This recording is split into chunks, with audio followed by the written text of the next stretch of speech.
మహబూబాబాద్లో రాళ్ల వర్షం భీభత్సం సృష్టించింది. వానకు తోడు బలమైన గాళ్లు వీచినాయి. చెట్లు విరిగిపడ్డాయి, స్తంభాలు తెగిపడ్డాయి. వీటి కింద పడి కొన్ని బండ్లు కూడా పాడైపోయినాయి. అట్లనే రోడ్ల మీద నీళ్లు నిలిచిపోయినాయి. దీంతోనే జనం బయటికి రాలేకపోయారు.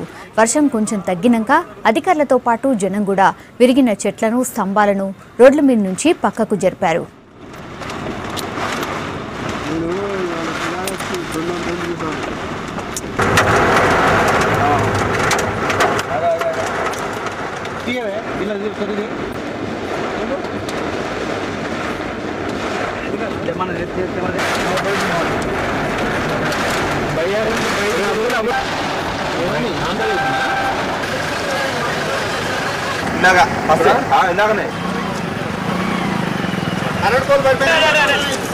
ఇవన్నీ ఉత్తగానే మట్టి వేసారు కదా.